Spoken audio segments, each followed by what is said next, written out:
عیسیٰ علیہ السلام کے دنیا میں دوبارہ آنے کا تذکرہ خود احادیث میں موجود ہے، جس میں آپ نے قسم کھا کے ارشاد فرمایا ہے، اور یہ یاد رہے کہ یہ حدیث بخاری اور مسلم میں آئی ہے۔ اس حدیث میں اللہ کے رسول نے قسم کھا کے ارشاد فرمایا، اس پاک ذات کی قسم جس کے قبضے میں میری جان ہے، یقیناً قریب ہے کہ تم میں آئیں گے، نازل ہوں گے عیسیٰ ابن مریم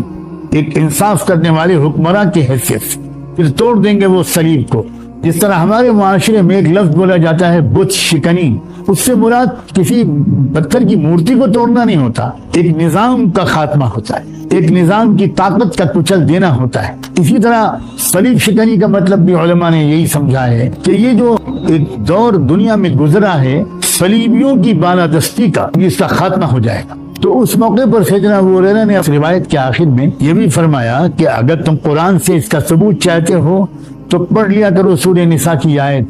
وَإِن مِّنْ أَهْلِ الْكِتَابِ إِلَّا لَيُؤْمِنَنَّ بِهِ قَبْلَ مَوْتِهِ، یعنی عیسیٰ علیہ السلام کی موت سے پہلے سبھی اہل کتاب ان پر ضرور بضرور ایمان لے آئیں، اور قیامت کے دن وہ لوگ ان کے بارے میں گواہی بھی دیں گے۔ ظاہر ہے کہ جب عیسیٰ علیہ السلام اپنی حقیقی شکل میں سامنے آ جائیں اور وہ اپنا تعارف کرائیں گے اور وہ کلمہ توحید لا الہ الا اللہ اور محمد رسول اللہ کے لوگوں کو دعوت دیں گے اور کہیں گے کہ میں نہ خدا ہوں نہ خدا کا بیٹا، تو پھر لوگ ان کو پہچاننا شروع کریں گے۔ اور ظاہر ہے کہ عیسیٰ علیہ السلام کی شخصیت کی محبت تو دنیا کے کروڑوں لوگوں میں ہے، پھر ان کی زبان سے خود اپنا تعارف سن کر اور ان کی شخصیت کو دیکھ کر بہت سے لوگ اپنے پرانے گمراہانہ تخیلات اور عقیدوں کو چھوڑ کر عیسیٰ علیہ السلام کو قبول کریں گے بحیثیت بندے کے،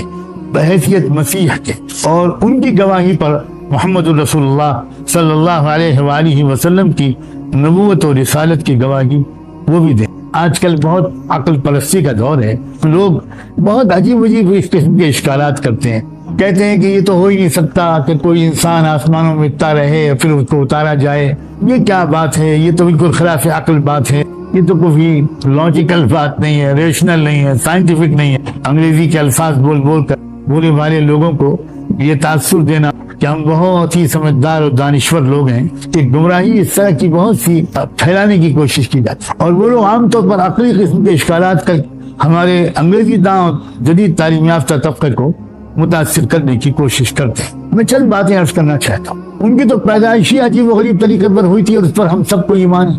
وہ تو بہت معجزانہ طریقے پر پیدا ہوا، اور پیدا ہونے کے فوراً بعد کیونکہ جب مریم علیہ السلام اپنے بچے کو لے کر بستی میں آئیں تو برادری اور بستی کے لوگوں نے ان کے بارے میں بڑے نامناسب خیالات کا اظہار کرنا شروع کر دیا، اور معاذ اللہ یہ بہتان لگانے لگے کہ جیسے یہ بچہ جو ہے وہ حلال کا بچہ نہیں ہے، حرام کا بچہ ہے۔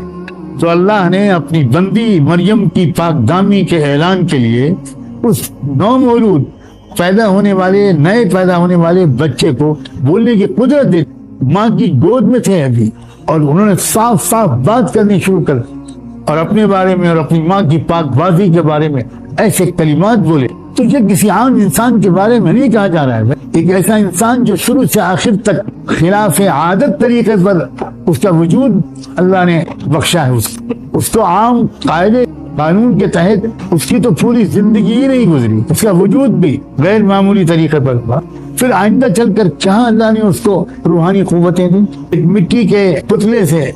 پرندے کی شکل وہ بنا دیتے تھے اور پھر اس پر دم کر دیتے تو وہ زندہ پرندہ بن کر فضا میں اڑ جاتا۔ کیا زندگی، کیا روحانی طاقت تھی ان کے اندر، ایک بالکل بے جان وجود کے اندر زندگی کا منتقل کر دینا، اللہ تعالیٰ نے ان کو یہ طاقت بھی عطا کی۔ اور وہ لوگ جو اپنے ماں کی پیٹ سے نابینا پیدا ہوئے یا کوڑھی جیسے ناقابل لا علاج بیماری میں مبتلا ہوتے، ان پر ہاتھ پھیر دیتے یا دم کر دیتے تو فوراً اچھے بھلے ہو جاتے، آنکھیں روشن ہو جاتی، جسم پر کوئی دھبا باقی نہ رہ جاتا۔ حد یہ ہے کہ وہ مردوں کو زندہ کر دیتے تھے۔ غور کریں، اس شخصیت کے بارے میں کہا جا رہا ہے کہ وہ آسمان سے اتریں گے، تو اگر یہ عجیب بات آپ کو بہت ناقابل قبول لگ رہی ہے تو پھر جرأت کیجیے اور پچھلی تمام باتوں کا انکار کیجیے۔ معاذ اللہ، قرآن بھی یہ بھی تو بیان کرتا ہے کہ جب ان کی قوم نے ان کو جھوٹا مدعی نبوت قرار دے کر ان کو سزائے موت دلوانے کا فیصلہ کیا،